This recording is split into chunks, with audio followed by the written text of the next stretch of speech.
Bueno, hermanos, esperemos que, como dice el amigo Juan, hayáis hecho los deberes, hayáis leído la epístola a Filemón. Una epístola muy cortita, pero que me gustaría hacer una muy breve introducción sobre ella para poder comprender por qué Pablo escribe esto. Es una de las epístolas o una de las cartas que Pablo escribe estando encarcelado. No se sabe si la escribe en Éfeso o si la escribe en Roma. Los eruditos no llegan a una conclusión muy concreta. El caso es que, da igual, está en Roma, está prisionero. Y esto es importante porque Pablo, al escribir esta carta, se identifica con Onésimo. Onésimo era una persona que era esclava de un cristiano, un creyente, o una persona que después se convirtió a Cristo, que se llama Filemón y que vivía en Colosas, en la ciudad de Colosas. Y Pablo se siente esclavo como él, pero esclavo por propia voluntad, es esclavo de Cristo.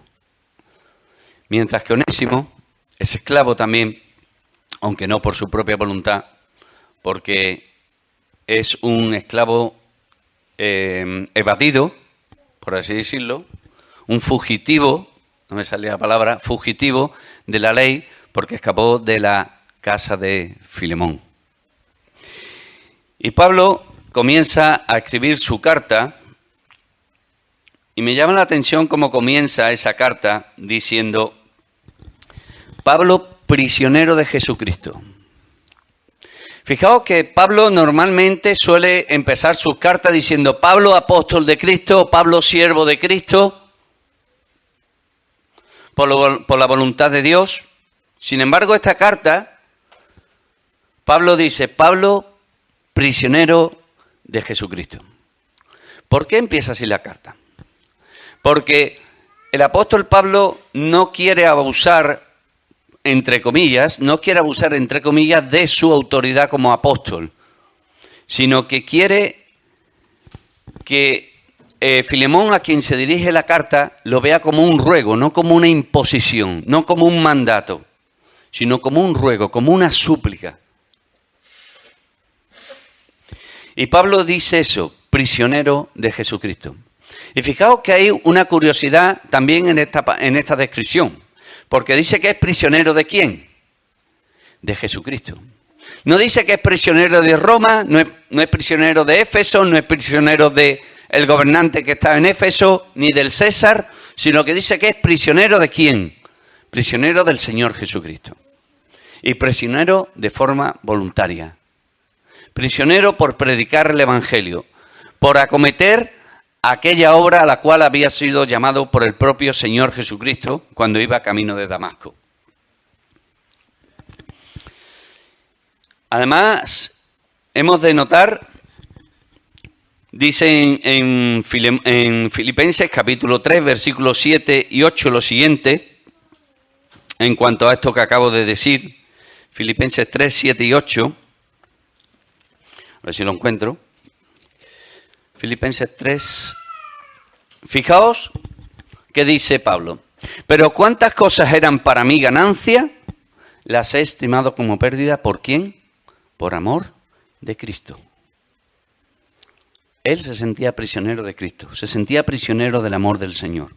Y ciertamente aún estimo todas las cosas como pérdida por la excelencia del conocimiento de Cristo Jesús, mi Señor, por amor del cual lo he perdido todo y lo tengo por basura para ganar a Cristo y ser hallado en Él. Sigue escribiendo. El apóstol Pablo dice, prisionero de Jesucristo y el hermano Timoteo, al amado Filemón, colaborador nuestro. Y esto de que nombre a Timoteo le da mayor peso a la carta. Porque al nombrar a Timoteo, está diciendo que Timoteo está totalmente de acuerdo en lo que le va a pedir Pablo a Filemón. Y ambos eran conocidos por Filemón. Y dice, al amado Filemón, colaborador nuestro, un hermano en Cristo, un hermano que era rico. ¿Por qué sabemos que era rico? Por lo que a continuación va a decir el apóstol Pablo, que los hermanos en Colosas se reunían en su casa. Y eran las personas ricas, los hermanos ricos, los que ofrecían sus casas para reunirse allí y estudiar, orar y predicar la palabra del Señor. Y dice allí también, y a la amada hermana Apia. Según los estudiosos, según los eruditos, esta hermana seguramente sería la esposa de nuestro hermano Filemón o de Filemón. Seguramente sería la esposa. Y fijaos que al nombrarla, Pablo hace dos cosas. Primero, busca el beneplácito de la hermana, de la esposa de Filemón, pero al mismo tiempo eleva la posición de Apia como mujer en la sociedad, porque todos recordamos de que las mujeres estaban en un segundo plano en aquella cultura, en aquel tiempo. No tenían lugar para decisiones ninguna, tenían que hacer lo que decía el hombre.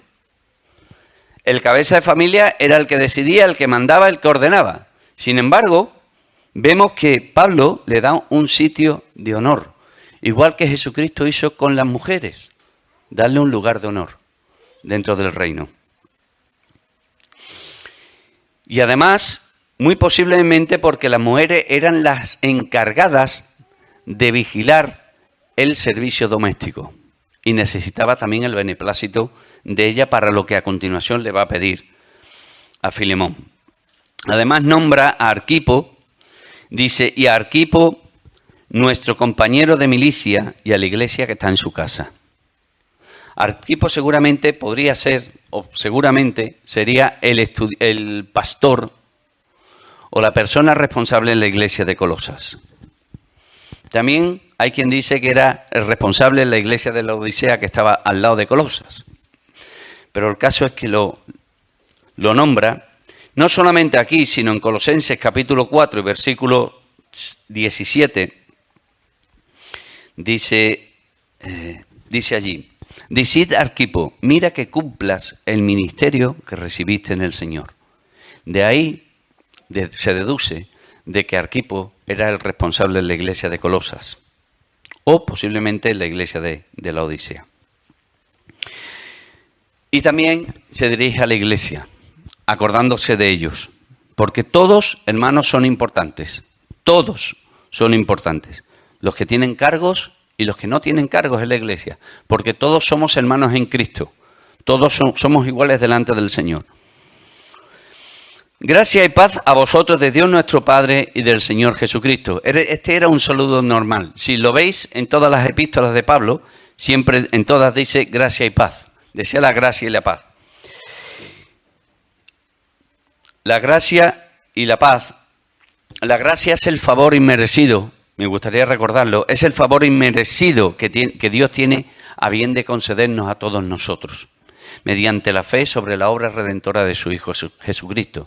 Y la paz es el resultado de esa paz en los creyentes delante del Señor, a todos aquellos que han creído en la obra redentora del Señor Jesús. Por tanto, además vemos que la fuente de las bendiciones son Dios Padre y el Señor Jesucristo. Sigue diciendo, doy gracias a Dios, haciendo siempre memoria de ti en mis oraciones. Esto también era típico en las cartas de Pablo. Dar gracias al Señor por aquellos a los cuales se remitía y recordarle de que también los tenía a todos ellos en sus oraciones. Pablo era un hombre de oración.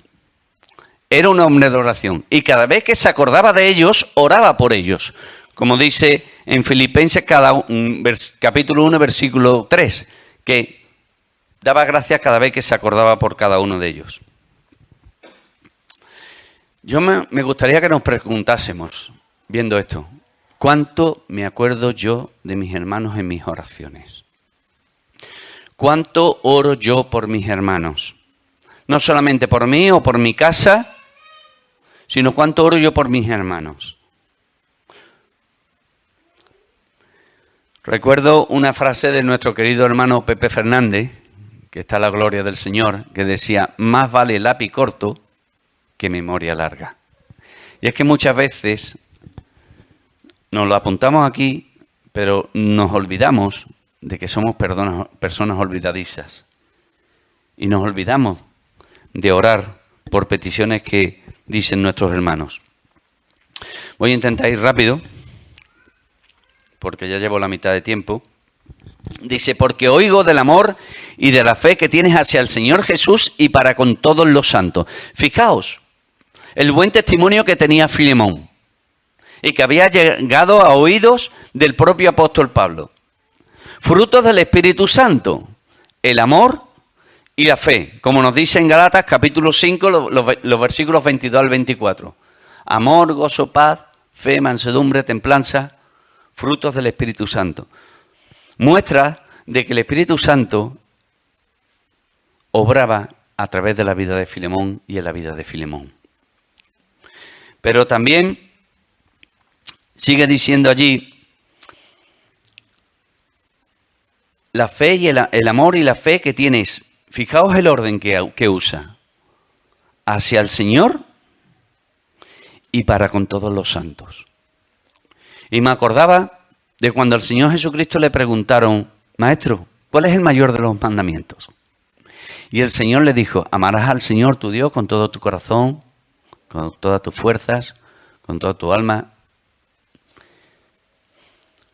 con todo tu ser. Y el segundo es semejante a este: amarás a tu prójimo como a ti mismo. Y en las obras de Filemón, en los hechos de Filemón, se notaba este amor, primero hacia el Señor y después hacia los hermanos. Porque, hermanos, es necesario que nuestra relación esté primeramente bien con Dios para después que nuestra relación esté bien con los hermanos. Primera de Juan, capítulo 4, versículos 10 y 11, leemos allí lo siguiente: en esto consiste el amor, no en que nosotros hayamos amado a Dios, sino en que Él nos amó a nosotros y envió a su Hijo en propiciación por nuestros pecados. Amados, si Dios nos ha amado, así debemos también nosotros amarnos unos a otros. Versículo 20-21. Si alguno dice yo amo a Dios y aborrece a su hermano, es mentiroso. Pues el que no ama a su hermano, a quien ha visto, ¿cómo puede amar a Dios a quien no ha visto? Y nosotros tenemos este mandamiento de Él: el que ama a Dios, ame también a su hermano. A su hermano. Y esto era un hecho evidente en la vida de Filemón. ¿Cómo está tu relación? ¿Cómo está mi relación con Dios? Porque dependiendo de cómo esté mi relación con Dios, de cómo esté tu relación con Dios, así va a estar tu relación también con los hermanos.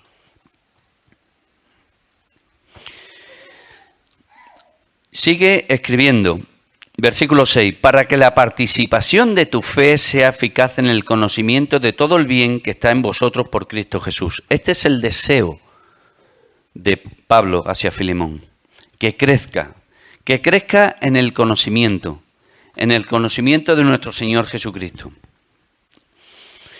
Dice, pues tenemos gran consuelo y consolación en tu amor, porque por ti, oh hermano, han sido confortados los corazones de los santos. El amor en acción. Este es el amor en acción.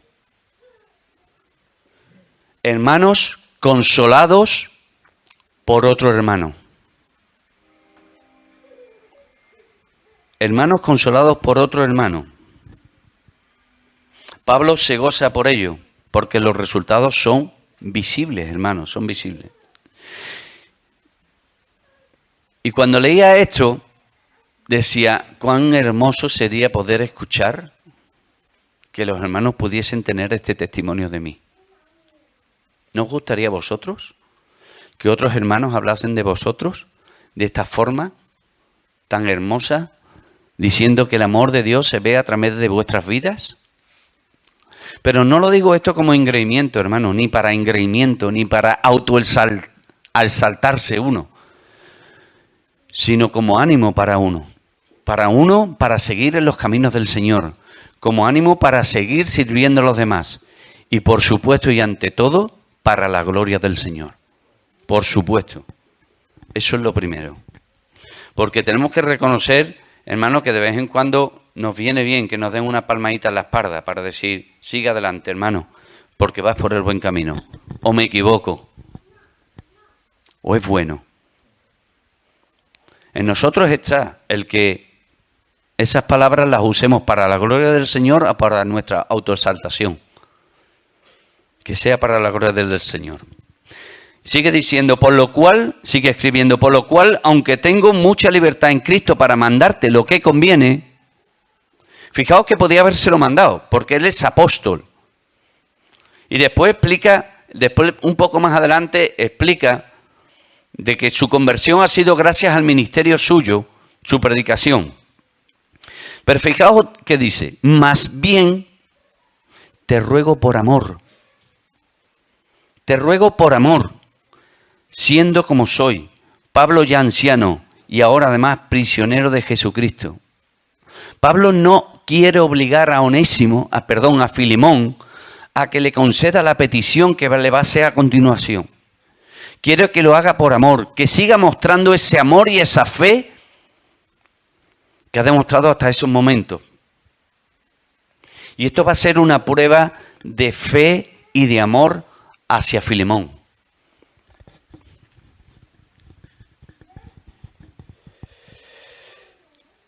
Sigue diciendo, te ruego por mi hijo Onésimo, a quien engendré en mis prisiones, el cual en otro tiempo te fue inútil, pero ahora a ti y a mí nos es útil.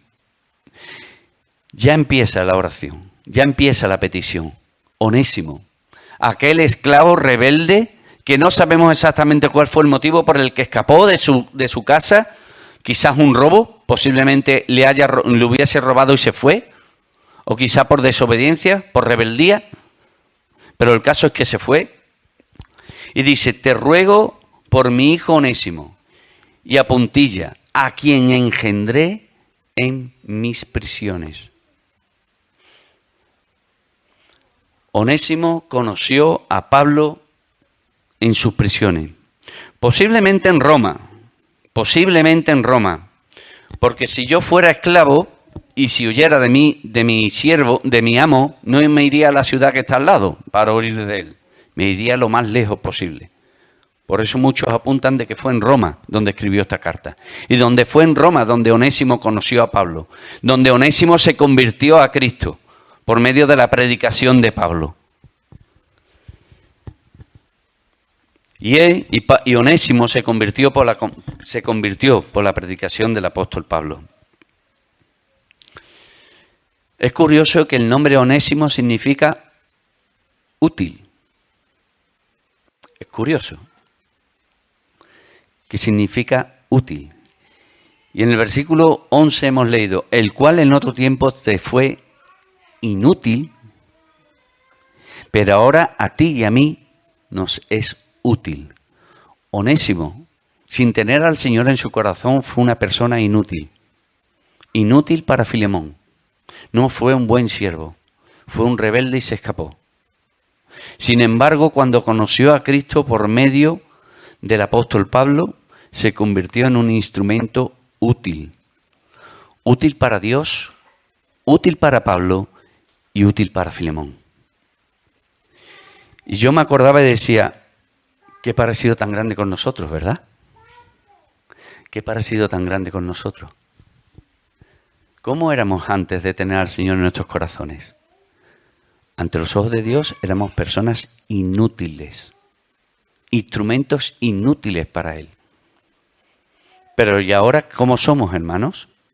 Somos instrumentos útiles para Él. Y debemos de creérnoslo. Tenemos el privilegio de ser instrumentos en las manos del Señor para la extensión del reino de Dios en este mundo. Unos estarán en un lugar, otros estarán en otro lugar. Y permitidme que lo haga poniendo ejemplos de aquí mismo. Unos limpian el local, otros tocan la alabanza, otros están haciendo de técnico, como nuestro hermano Juan hoy. Otros están compartiendo la palabra, como yo, y otros están haciendo otras labores. Pero todos somos útiles para el Señor. Todos somos onésimos para el Señor. Y sigue diciendo, al cual vuelvo a enviarte, tú pues, recíbele como a mí mismo. Pablo sabía de la situación de Onésimo, sabía que era un esclavo fugitivo y que como tal pertenecía a Filemón, porque lo había comprado. Y tenía que enviarlo de vuelta, a pesar de que le era muy útil en sus prisiones. Porque sigue diciendo, yo quisiera retenerle conmigo para que en lugar tuyo me sirviese en mis prisiones por el Evangelio. Pero nada quise hacer, fijaos la postura del apóstol Pablo, sin tu consentimiento. Cómo el apóstol Pablo respeta a Filemón. Sabe que es su esclavo, sabe que es propiedad de él y se lo vuelve a mandar. Porque sabe que Onésimo tiene que arreglar su situación con Filemón.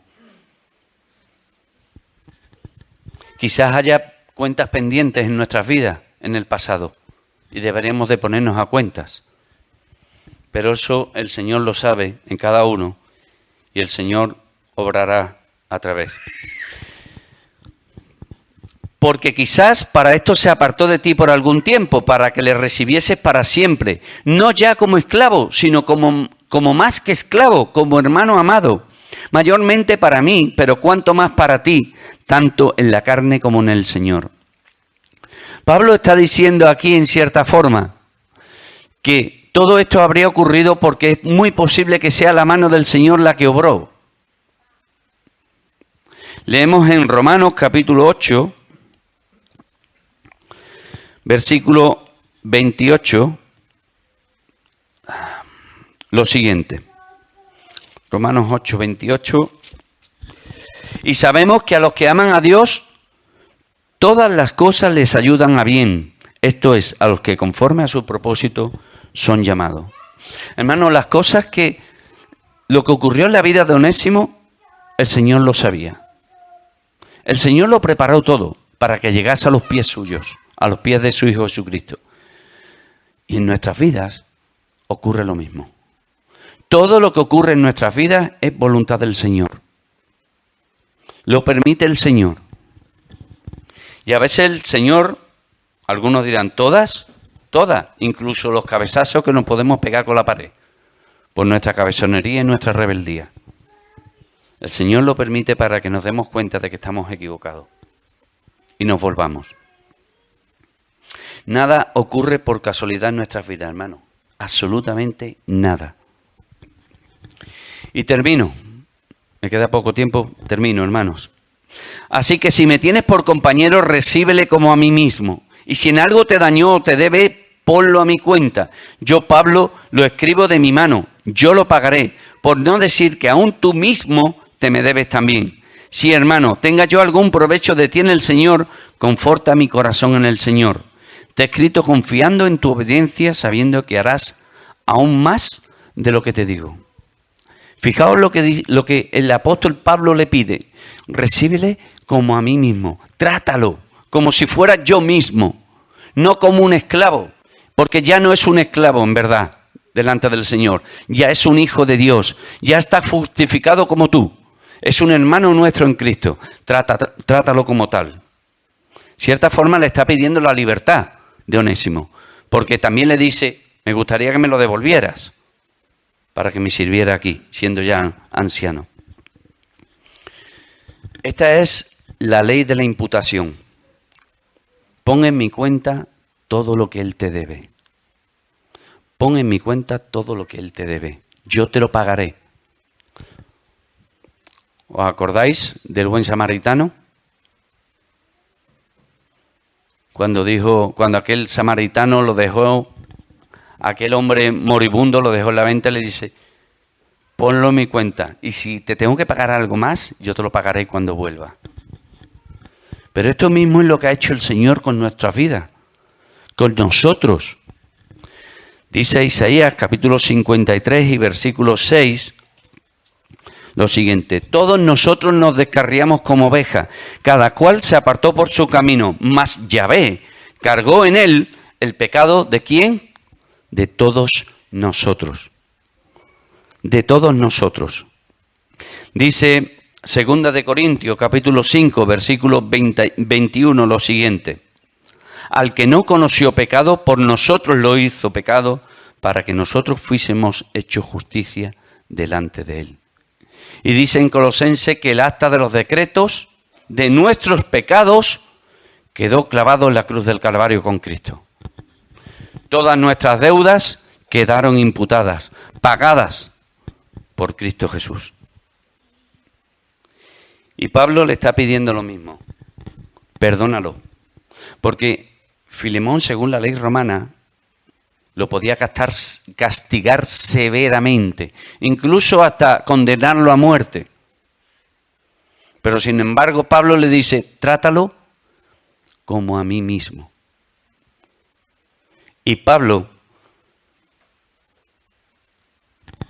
como hemos leído, le dice: y espero que seas obediente. Le ruega, no le exige, le ruega que fuese obediente y le concediese este deseo. Pues hermanos, aquí se queda el pensamiento hoy. Al Señor sea la gloria y gracias al Señor porque nuestros pecados, tus pecados, mis pecados, fueron imputados a la persona de Cristo. A Él sea la gloria por siempre.